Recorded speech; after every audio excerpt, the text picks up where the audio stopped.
Hi, I'm Chris and welcome back to another video. Long time no speak. Last video uploaded was just after the Brighton Marathon, and after that obviously it was recovery time.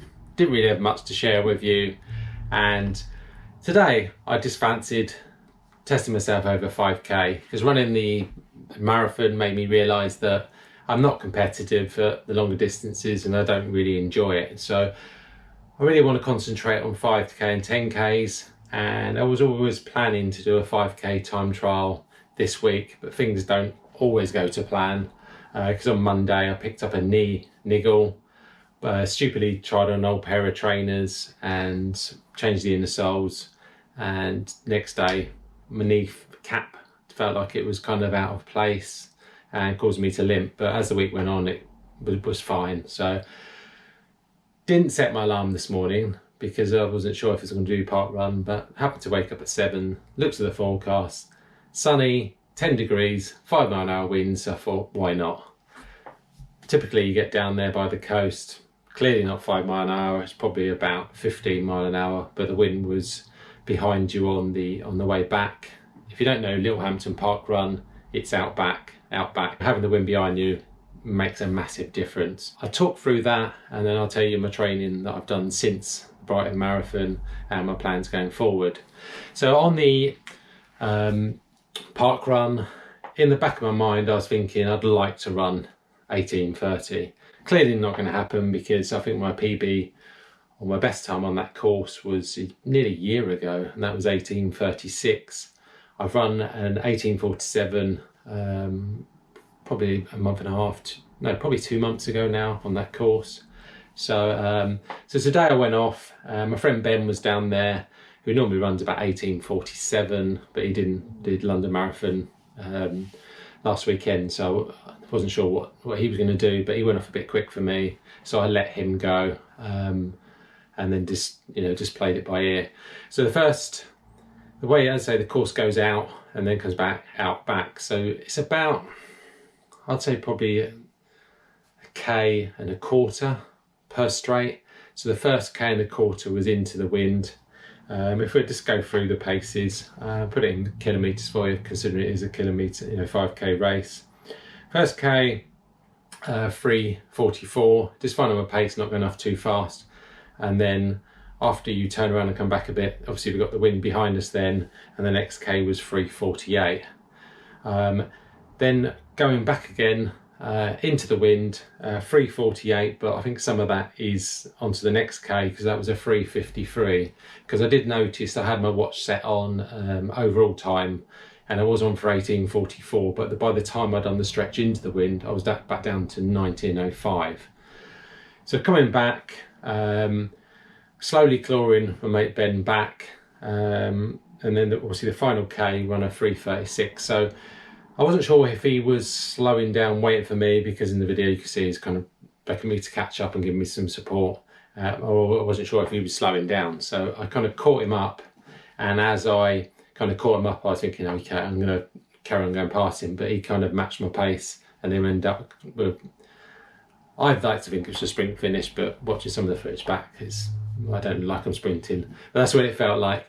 I knew he had me, so I kind of let him get to the line first, because I'm sure he would have upped the pace even further if I'd have pushed even harder, and I don't want to go pulling anything, just for the last 10 metres, because whenever I try and sprint, hamstrings etc at my age could go. So I managed to, I don't know my voice then, managed to finish in 18:59, he was 18:58, and it's nice to go under that 19 minutes because I've only done it and one other time this year. So the plan forward is to get some 5k training behind me and then revisit maybe in a month's time and see how much I've progressed, and then obviously do it again. So I'd hoping to get below 18:30, in an ideal world try and get below 18 minutes, because I've only done that once, I think when I was 45, but obviously I'm 49 this year, so we shall see. How's the recovery gone since London? After London, the recovered quite quickly. It was just my thighs that were hurting because I was wearing the Mizuno Wave Pros, because they put all the pressure on my thighs. So I think fitness wise I recovered quite quickly, but fire-wise, because they were hurting, so it took a bit of time. Oh, and today I ran in the 361 Flame RSs because my PB on Parkrun is 1820, and I run in the previous version of them, so I thought I'd give them a go.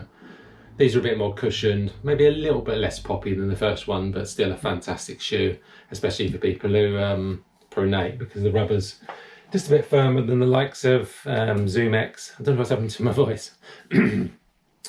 So going back to training, 15 miles the week after Brighton, then 25 mile, 25 mile, and then hoping to finish on 25 miles for this week. But that would involve a 10-mile run tomorrow, so we'll see how we get on there. I just want to get some consistency, then maybe slowly up that mileage and incorporate some speed. You know, maybe some 3 minutes on, 3 minutes off, or 1K repeats, and just get my legs turned over a bit quicker and do some training slightly quicker than the goal pace that I'm looking for. So that's the plan going forward. Excited to get back into what I call serious training and going for a distance that I enjoy, because I you know, as a child or a teenager, I was an 800 metre runner, so that, you know, that's where my heart's at, and it's not in the kind of longer distances. Also, obviously marathon season, I did Brighton, people did Manchester, London. How did you get on? Let me know down in the comments. Let me know how your training's going.